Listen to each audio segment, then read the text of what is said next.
지난주에도 말씀드렸지만 교회는 많은 곳에서 많은 섬김들이 있습니다.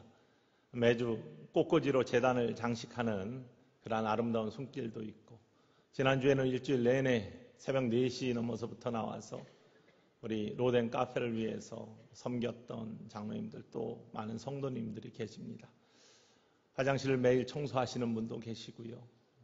우리의 교회 주변을 다니면서 잡초를 뽑으시고 위에서 기도하시는 그런 분들도 계십니다.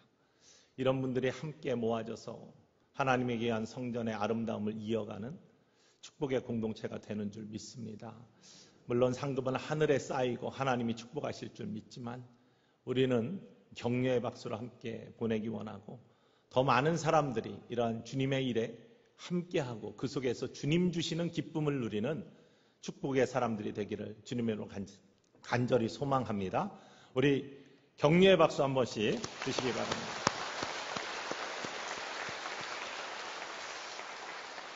요즘 교회 집단 감염이 다 지역에서 많아졌다 해서 우려의 목소리가 많습니다.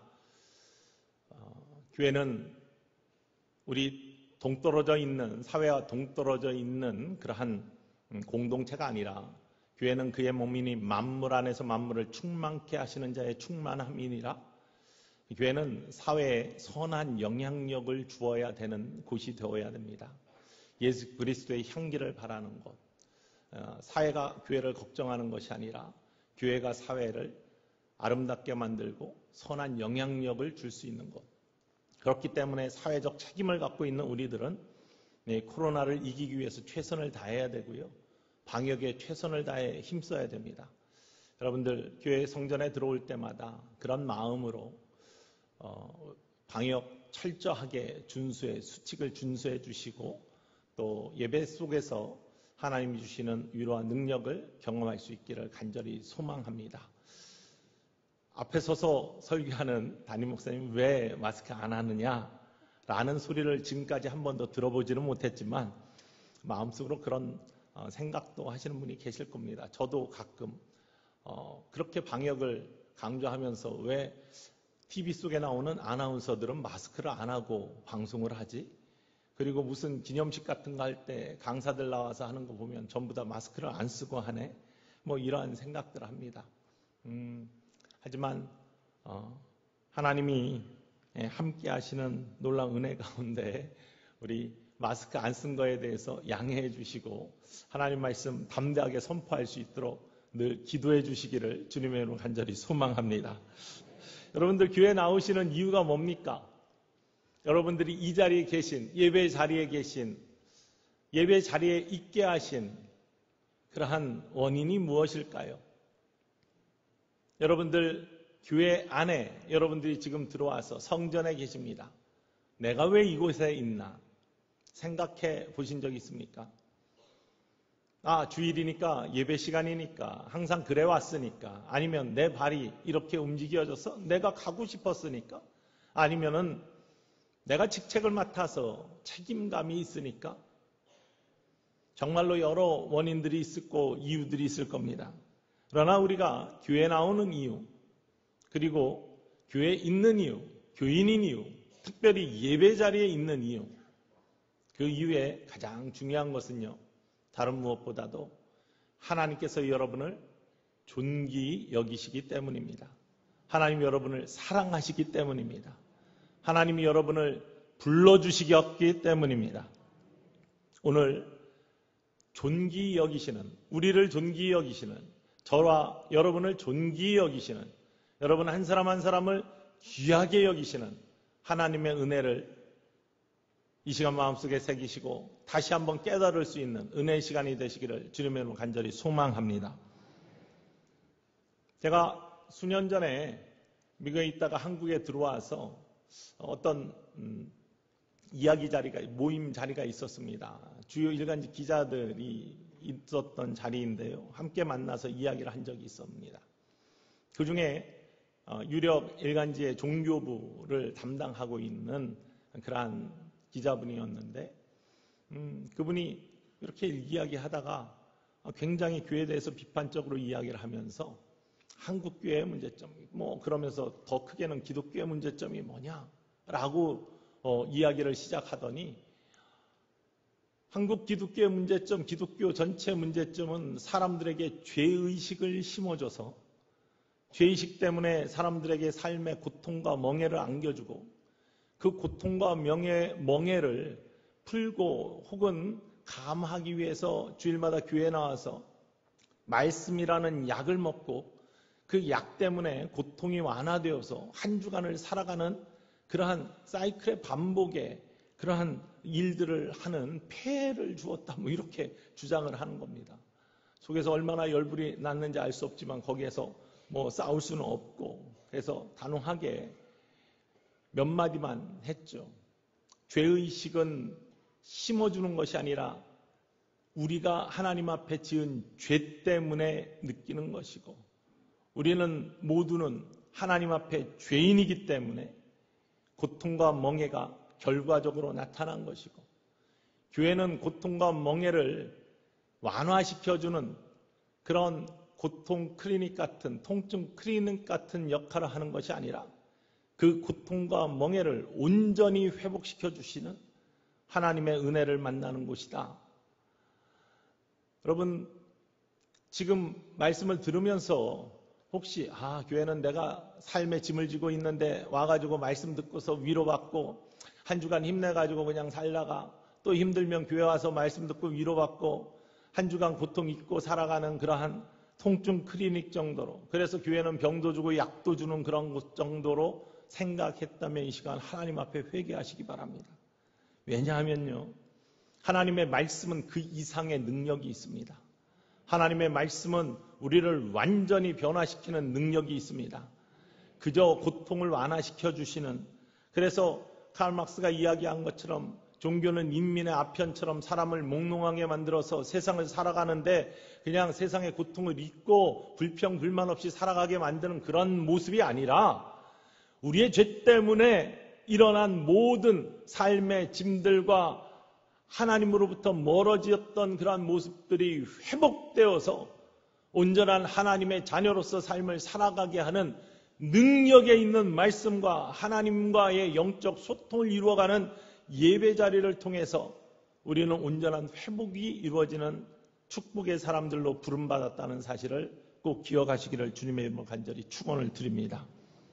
여러분 우리가 정말로 모르는 사람들이 하는 그러한 고통을 아니면 멍해를 잠시 내려놓고 잠시 위로받고 그래서 통증 클리닉 같은 그러한 삶으로 우리를 인도하는 것이 교회의 예배이고 하나님 말씀이라면 그거는 터무니없는 일입니다. 왜냐하면요 예수 그리스도를 말씀 가운데 만나고 부활하신 예수님을 체험하고 예수님을 인격적으로 만난 사람들은요 삶의 모습 자체가 변합니다. 삶의 모습 전체가 변합니다. 방향이 변합니다. 생각이 변합니다. 가치관이 변할 뿐만 아니라 그의 품성까지도 변합니다. 사도 바울 선생님 보십시오. 인생의 목표가 변합니다. 인생의 방향이 완전히 새로운 삶으로 변해집니다.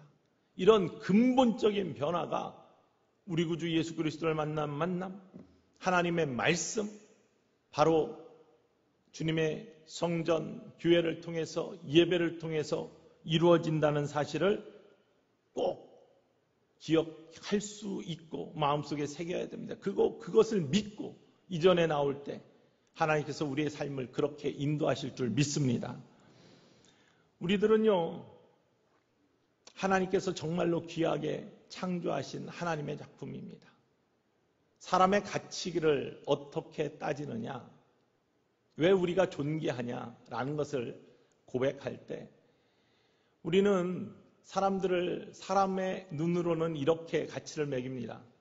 자, 그 사람의 가치는 얼마나 그 사람이 귀하냐 이런 거에 따라서 가치를 매기는데 귀한 것을 가치를 매겨서 거꾸로 귀한 것을 가치를 매겨서 이제 우리가 하는데 그 가치를 매기는 것이 이 사람이 사회적 지위가 어떤가, 사회적 지위가 높으면 가치 있는 사람, 그렇지 않으면 가치 없는 사람, 우리 스스로가 그렇게 평가를 한다는 거죠.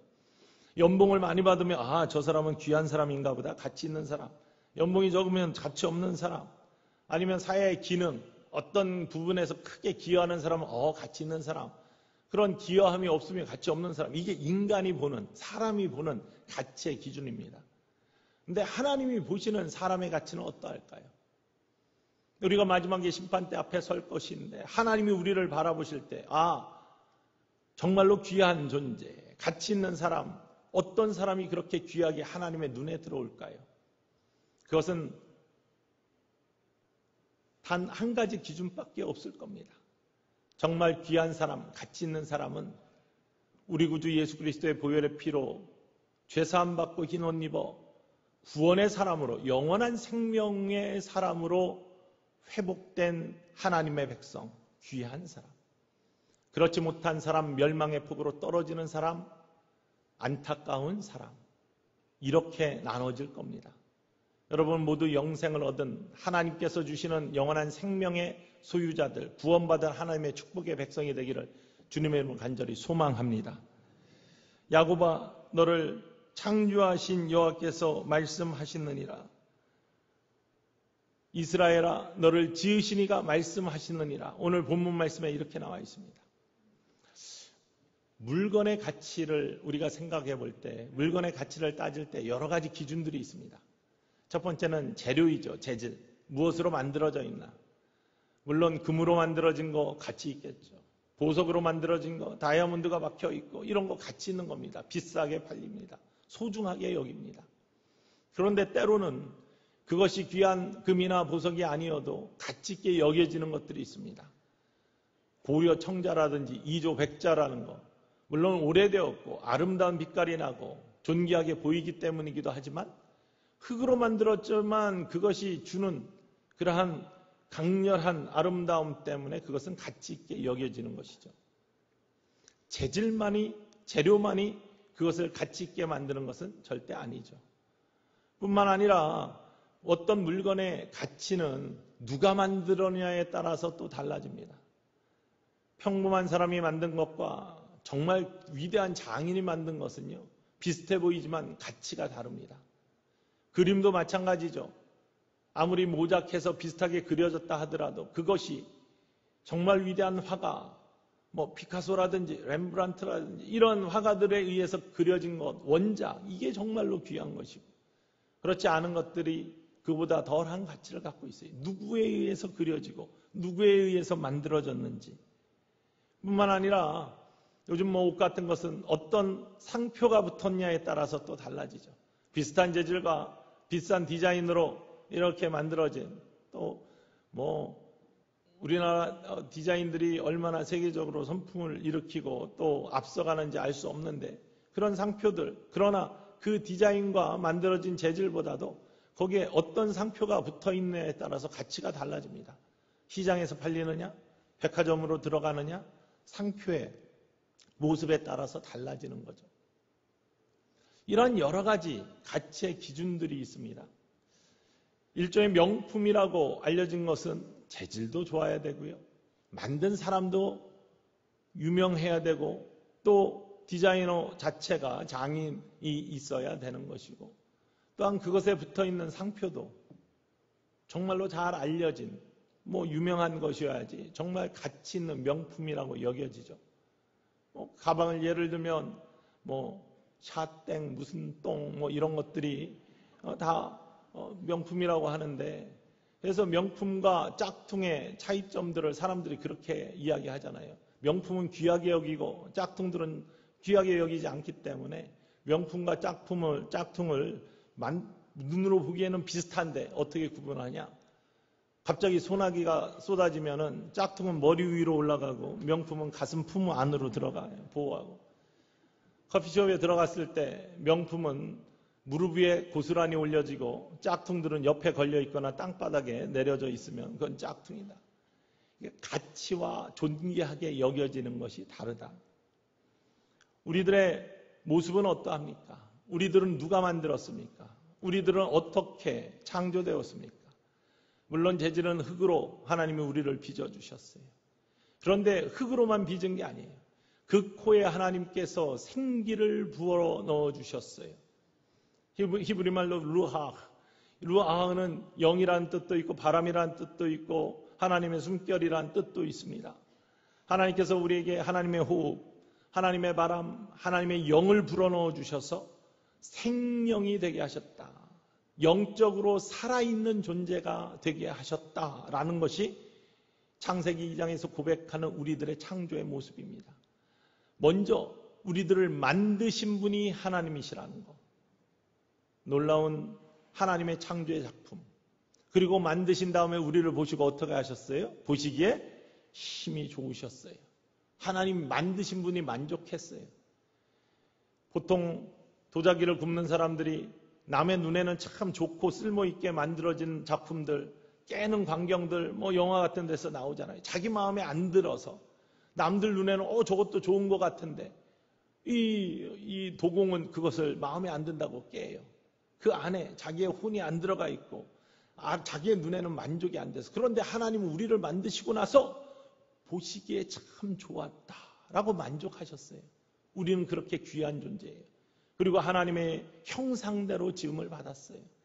하나님께서 하나님의 형상대로 우리를 지어주시고 하나님의 영을 부어주셔서 살아있는 영적 존재가 되게 하셨습니다. 그게 우리들의 모습입니다. 하나님이 만드셨고 하나님의 영 형상대로 빚어주셨고 디자인하셨고 뿐만 아니라 하나님이 우리를 너는 내 것이야 라고 하나님의 상표를 붙여주셨어요. 특별히 구원받은 자들은 구원의 인치심으로 말미암아 하늘의 백성으로서 하나님의 표식을 우리에게 주신 것이죠. 이런 귀한 존재가 우리들입니다. 그래서 하나님께서는 여러분들의 마음들을 감동시켜 주셔서 예배자로 삼아주시고 주일에 이렇게 교회에 나와서 예배 자리에서 하나님을 찬양하고 경배하는 영으로 하나님과 교통하는 예배를 드릴 수 있는 축복의 사람이 되게 하셨음을 믿으시기를 원합니다. 하나님이 사랑하시고 하나님이 존귀하게 하셨기 때문에, 하나님이 여러분을 존귀하게 하셨기 때문에. 우리 한번 따라해 봅시다. 나는 존귀한 사람입니다.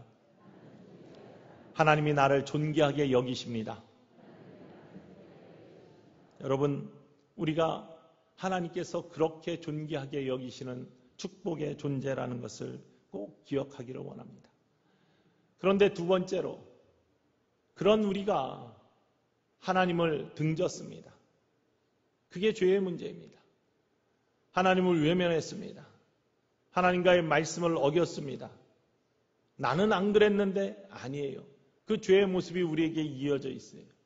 우리는 우리 스스로를 깊게 묵상할 때 하나님의 말씀을 외면하고 때로는 하나님의 말씀을 한 귀로 듣고 한 귀로 흘리면서 하나님으로부터 멀어지는 경우들이 얼마나 많은지 알 수 없습니다. 분명한 하나님의 음성을 들으면서도 내 마음과 정성과 뜻과 목숨을 다하여 주 너희 하나님을 사랑하라는 말씀을 들으면서도 목숨까지는 아닌데, 나의 전 부분은 아닌데, 십자가를 잘라내고 나의 삶의 부분에서 일부는 잘라내어서 요것만은 하나님, 요것만은 봐주세요 하면서 말씀을 잘라버리는 그런 일들이 우리에게 있는 거죠.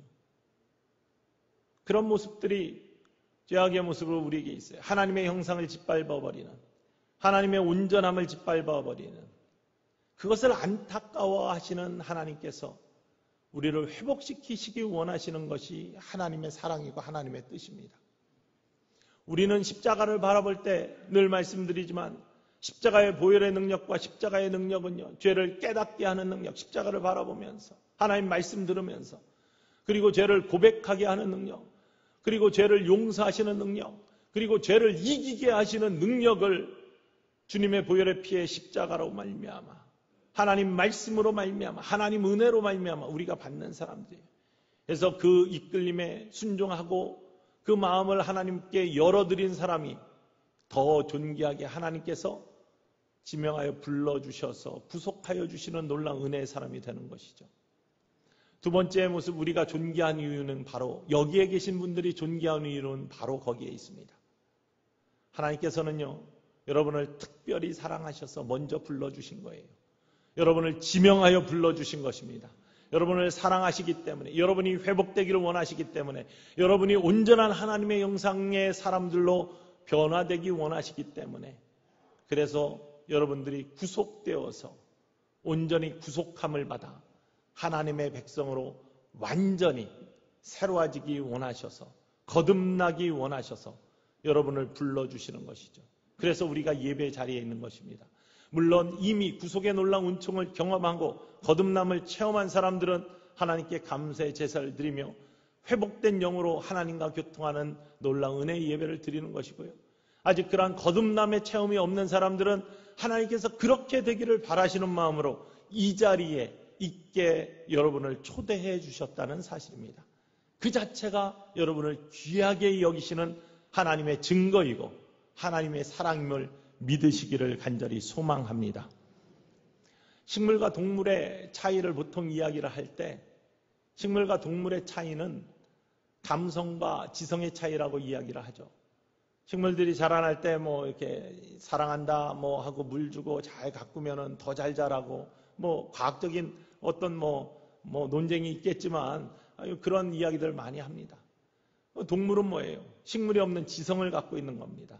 IQ를 갖고 있는 거죠. 그러나 이 IQ는 천차만별입니다.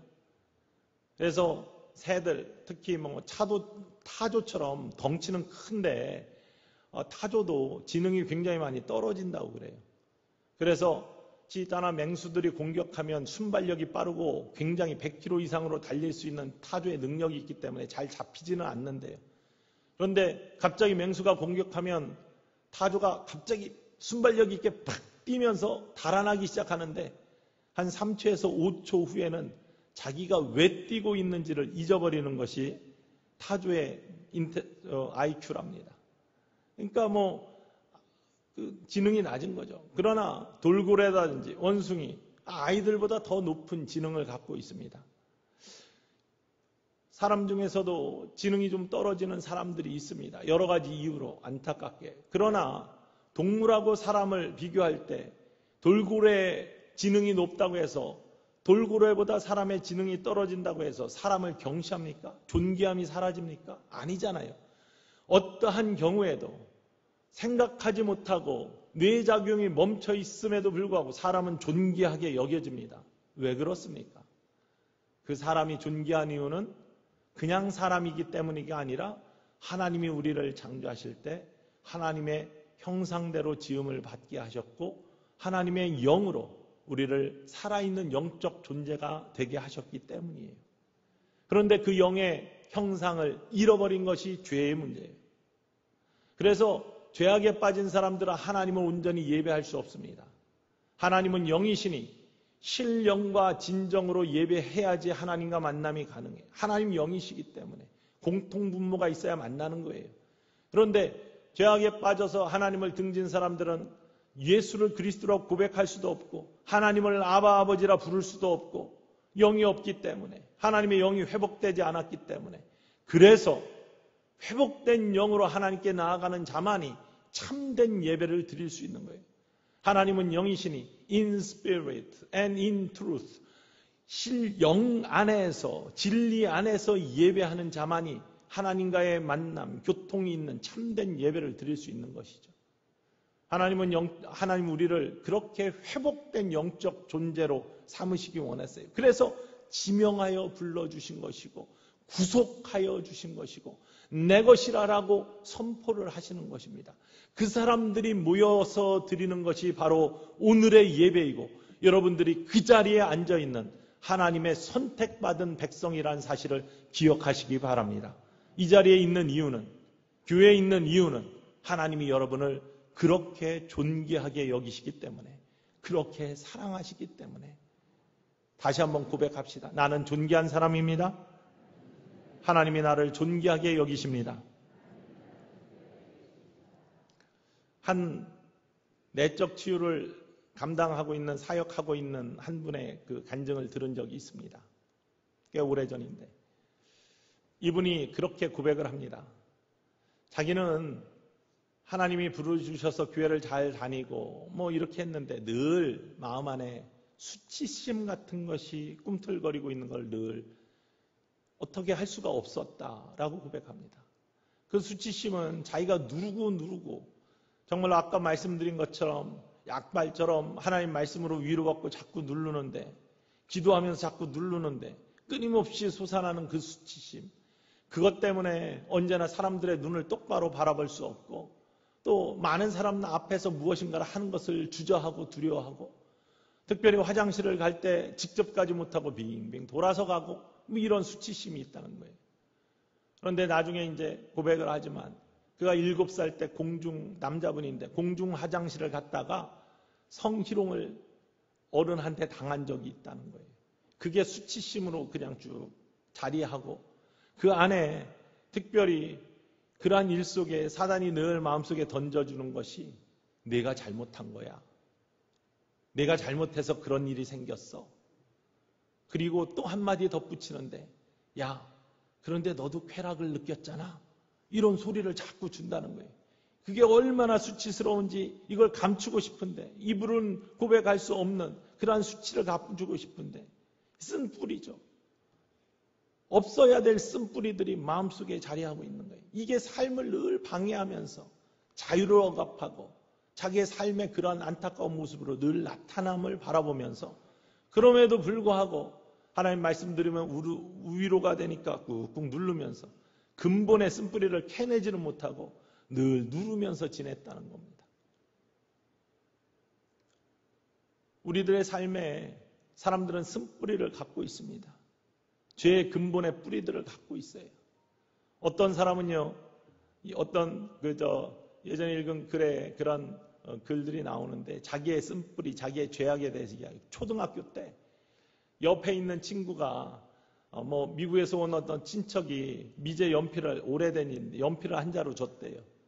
뒤에 지우개까지 달린 예전에 흔치 않았던 그걸 가지고 와서 학교에서 막 자랑을 하고 또 좋아하고 그랬는데 그게 너무 탐나서 쉬는 시간에 슬쩍 자기가 집어넣었다는 거예요. 아무도 모르게. 근데 교실이 발칵 뒤집혀진 거죠. 그래서 누가 가져갔냐 아무도 안 나오고 뭐 이렇게 하는데 그 반에 약간 조금 덜 떨어지게 생긴 이렇게 늘 주목받는 친구 하나가 있지 않습니까? 모두가 그를 쳐다보면서 그를 아예 목적적 퍼니시먼트, 목적적 징벌처럼 그가 한 것처럼 몰아가서 분위기를 다 그쪽으로 몰아가서 범인으로 만들어 놓고 그냥 그 면필은 찾지 못했지만 그냥 그 사건들이 끝나버렸다는 거예요. 자기가 한 일에 대해서는 넘어갔지만 그것이 늘 마음 한구석에 쓴뿌리가 되고 죄의식이 생겨가지고 그걸 해결하지 못하고 평생을 살면서 그것이 자꾸 생각나는 거예요. 생각날 때마다 나는 도적질한 사람, 나는 남을 속인 사람, 나는 남에게 피해를 준 사람, 이게 계속 되었던 거예요. 그가 60이 넘어서 그 친구를 찾아가가지고 그가 했던 일들을 고백하면서 눈물을 뿌리고 해결을 했는데요. 다른 사람들은 그 사건을 다 잊어버렸다는 것이죠. 자기 자신만 그걸 기억하고 있는 거예요.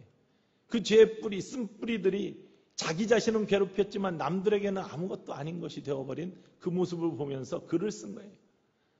나 자신의 한 잘못된 그 순간이 나의 평생을 망쳤는데 그 쓴뿌리를 미리 캐었더라면 하나님을 미리 알고 그 죄악을 온전히 고백하고 내가 사람 앞에서 하나님 앞에서 죄악을 고백하면 미쁘신 하나님께서 우리의 죄악을 용서하신다는 그 말씀을 미리 알았더라면 나의 삶이 이렇게 불행하지 않았을 텐데 라는 글이에요. 그런 모습들, 이 내적 지우자 하던 이분도 마찬가지예요. 그런데 한 시간에 어떤 기도의 시간에 교회 뒤에서 앉아서 기도를 하고 있는데 갑자기 이 수치심이 쫙 다시 올라오더라고요. 이거 씨름해서 이거 완전히 뿌리 뽑아야지 더 이상은 안 되겠다 하면서 작정을 하면서 기도에 들어가서 정말로 통회하면서 눈물 뿌려가면서 간절히 기도하는 그 기도의 시간에 얼마나 지난지도 모르고 너무나 간절하게 하나님께 간구하는데 그의 마음속에 하나님의 빛이 들어오면서요. 하나님의 음성을 주신다는 거예요. 아무개야, 네가 잘못한 게 아니야. 네 잘못이 아니야. 내가 너를 사랑한단다. 내가 너를 불러줬잖아. 두려워하지 마. 너는 온전히 회복될 거야. 너는 자유로워질 거야. 너 수치심에 씨름하지 마. 내가 완전히 그 쓴뿌리를 보혈의 피로 녹여줄 거야. 이 말씀을 듣는데 그것이 정말로 눈처럼 사르르 녹아지면서 자기의 마음속에 있었던 쓴뿌리지의 뿌리조차 뽑혀지는 그런 경험을 하면서 펄펄 뛰는 자유감을 느꼈다는 거예요. 그리고 나서 이 이야기를 평생 한 번도 한 적이 없는데 사람들 앞에서 이제는 내적 치유의 사역자가 되어서 자기의 이 경험이 다른 사람들의 쓴뿌리를 하나님의 말씀으로 기도로 캐어나는 도구가 되어서 내가 이런 일이 있었습니다. 아무렇지도 않게. 그러나 이제는 이것이 나에게 있어 아무 문제가 되지 않습니다. 하나님이 보혈의 피로 이 쓴뿌리를 녹여주시고 완전히 캐어주셔서 내가 더 이상 이 쓴뿌리 때문에 고통받지 않습니다. 고통과 멍해가 나를 괴롭히지 않습니다. 그저 고통과 멍해를 감소시키는 진통제를 먹는 것이 아니라 이 고통과 멍해를 완전히 캐어내는 하나님의 완벽한 회복의 역사가 나에게 있음을 고백합니다. 하나님은 그런 분입니다. 하나님은 이렇게 나를 존귀하게 여기시는 분입니다. 라고 간증하는 모습 속에 큰 은혜가 있었습니다. 여러분, 하나님의 말씀은요, 진통제가 아닙니다. 하나님의 말씀은 완벽히 여러분들을 온전케 하시는 능력의 말씀임을 믿으시기를 원합니다. 예배 순간은요, 하나님께서 여러분을 사랑하시기 때문에 앞으로도 사랑하실 것이기 때문에 여러분을 존귀하게 여기셔서 여기에 있게 하시고 여러분의 예배를 받으시기 원하시기 때문에 여러분을 지명하여 불러주시고 이곳에 있게 하시는 줄 믿으시기를 원합니다. 우리 모두는 존귀한 사람들입니다. 왜? 하나님이 만드셨고요. 하나님이 불러주셨고요. 하나님이 구속해 주셨고요. 하나님이 너는 내 것이야 라고 상표를 붙여주셨기 때문이에요. 그런 사람들이 저와 여러분입니다. 그 기쁨을 누리시기를 주님의 이름으로 축원을 드립니다. 그 자신감으로 세상을 살아나가시기를 주님의 이름으로 축복합니다. 우리는 왕같은 제사장이요, 하나님의 소유된 백성이요, 하나님이 존귀하게 여기시는 사람이요, 내 자신이 그렇게 하나님이 귀히 여기시는 축복의 사람임을 고백하실 수 있기를 간절히 소망합니다. 우리 오른손을 다시 한번 우리 가슴에 얹고서 하나님이 나에게 말씀하신다 생각하며 이렇게 따라합시다. 하나님 감사합니다. 나를 존귀히 여겨주시니 감사합니다. 나를 귀하게 창조해 주셔서 감사합니다. 나는 존귀한 사람입니다. 존귀하게 살 수 있도록 성령의 능력을 더하여 주시옵소서. 여러분, 그런 삶의 주인공 하나님이 존귀하기 때문에 이 자리에 있음을 기억하시며 언제나 주님의 성전을 찾을 때마다 하나님 감사합니다. 나는 존귀한 사람입니다. 하나님이 나를 존귀하게 하셨기 때문입니다. 그 존귀함을 잃지 않기를 원합니다. 언제나 하나님 성령의 충만함 주셔서 세상을 살면서도 이 귀함, 존귀함을 끝까지 하나님의 능력 가운데 지켜나가는 하나님 표 사람, 하나님의 백성 되게 하여 주시옵소서라고 늘 고백하실 수 있는 천성의 모든 믿음의 가족 되기를 주님의 이름으로 간절히 축원드립니다.